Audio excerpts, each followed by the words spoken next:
What's up, everybody? Welcome to T-Town Media. As you guys can see here, I'm going to be one of your hosts, Jonathan Lewis. And as you guys can see next to me, Dan James, the fourth brother. I appreciate you getting on here, man. Oh, glad to be on, brother. Guys, we got to talk some recruiting here, some recruiting breakdown, I guess you can say. And we're talking about Traeshawn Brown, one of the most recent Alabama commits that we did get on early signing day. And look, there is a little bit of a story behind this, and we want to break down his film, show you guys the huddle, and give you guys the full in-depth story behind Traeshawn Brown. So let's go ahead and jump into this video without wasting any time.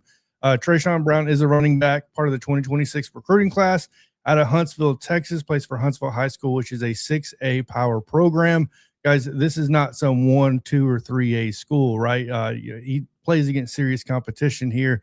Stands at 5'10", 187 pounds. Was the last time I was up there on 3. So that's what I'm going to be using on here. Running through this real quick, his senior season that he just finished, 165 carries, 1,362 yards, which is 8.3 yards per carry, which sounds pretty damn good to me. And 17 touchdowns. He did run track his junior season, 11.46 and a 4.9 on the 100 meter, like I said, as a junior as well. Now, the big thing to remember about Brown and why all of a sudden, if you're an Alabama fan, seeing his name pop up out of nowhere, it's got a lot to do with Jahvari Barnett and the situation that's been going on with him, which, to make a long story short, he was committed to Illinois. He decommitted, committed to Alabama, decommitted from Alabama, went back to Illinois, and pretty much Brown ends up as the contingency running back to replace him. It is the long story short. I don't want to sit here and bore you guys with a super long story. But yeah, and he is an early enrollee, which is a big deal as well, which means he will be on campus. I believe it's like January 5th or 6th, something like that. So to be such last minute, because just last month, guys, Alabama was going over his film. They just saw him for the first time last month, and the guy will be on campus like January 5th or something like that. Pretty crazy stuff. I just want to get your initial take, Dan, on Traeshawn Brown. Yeah, that's why, you always want to continue evaluating players, because some guys, they pop up on your radar after the senior season. A lot of guys, that's why you want to continue to do in-season evaluations. And this is a product of that. Alabama always has contingency plan. Just, they have more players on their board than what they sign, or what they even offer.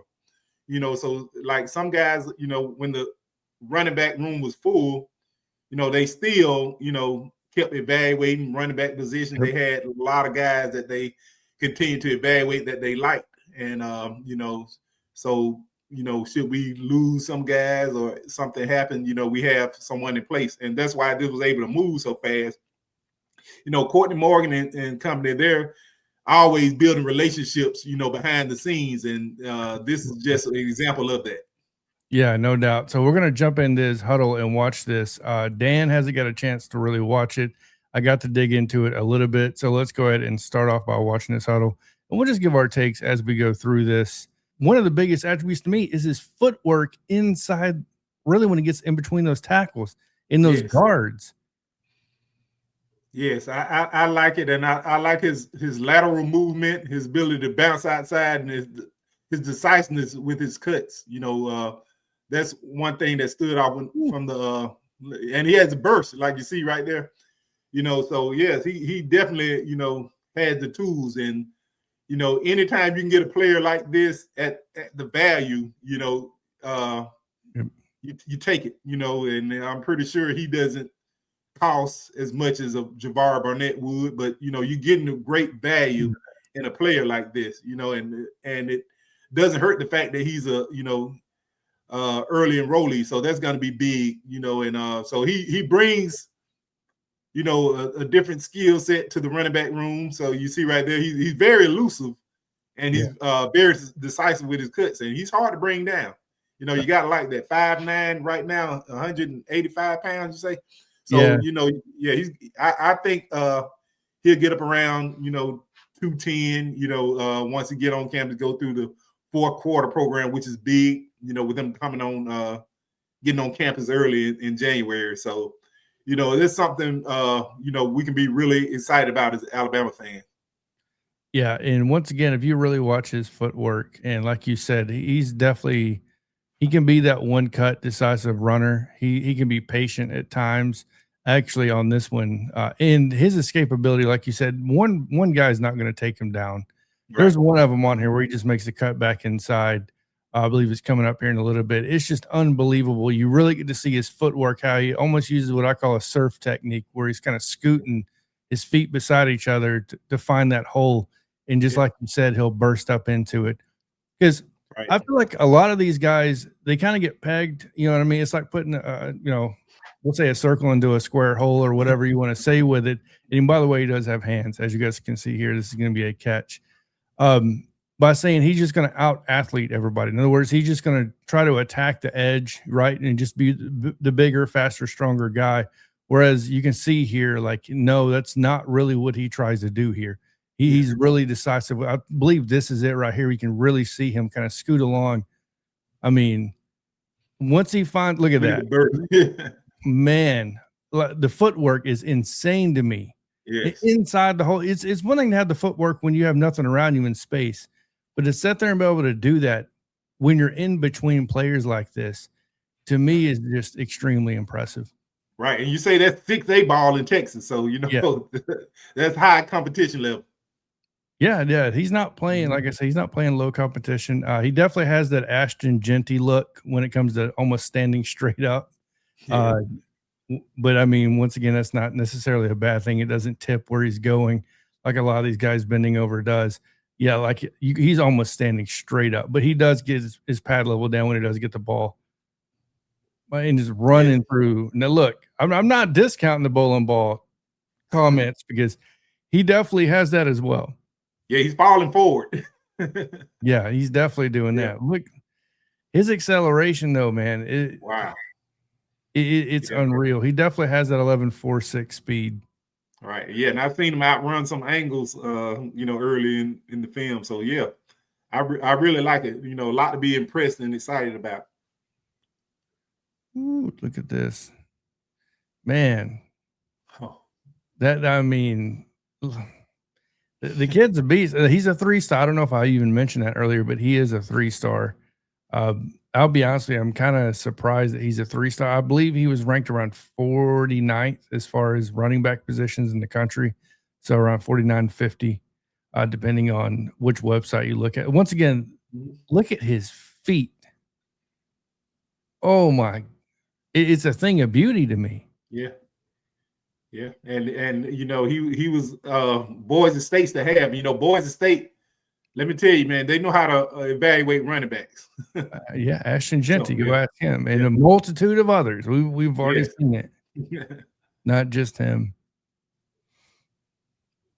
But yeah, that's pretty much. I mean, we'll watch a little bit more, a few more clips here, and then we'll cut it short. Because I mean, pretty much, I'll be honest with you. After like 4 minutes into this film, 3 minutes into this film, I was like, yeah, the dude's for real.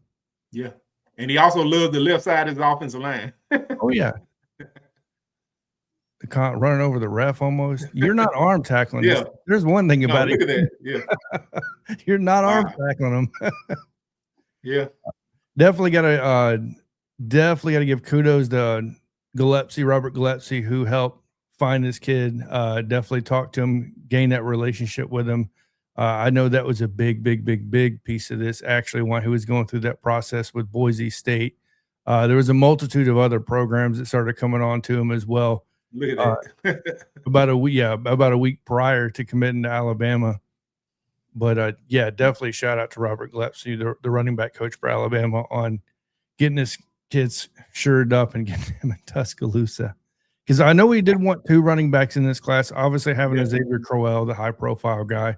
And now you're bringing in a 3-star with this type of potential, that's showing this type of attitude. I mean, look at this. Look at that. Fighting for literally every yard. Yeah.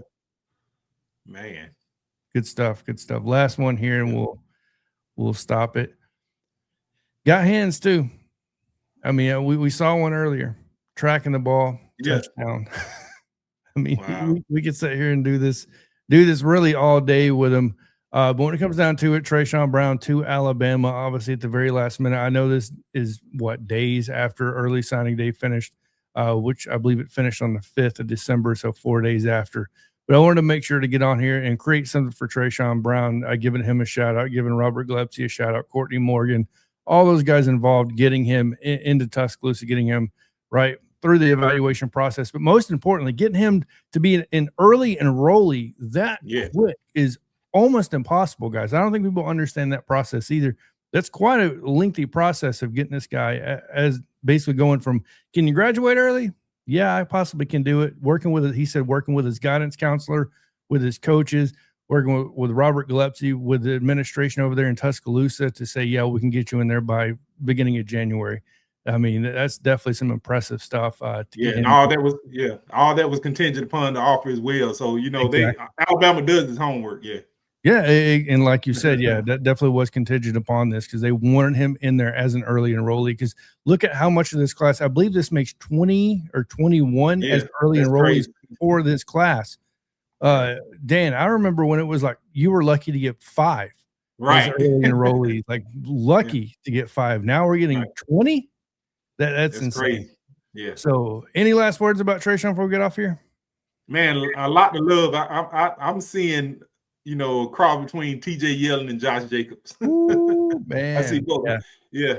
He has a lot of TJ Yeldon footwork, you know, getting fine in the hole and bounce, you know, and as far as finishing runs, Josh Jacobs, he's elusive, hard to bring down in the open field.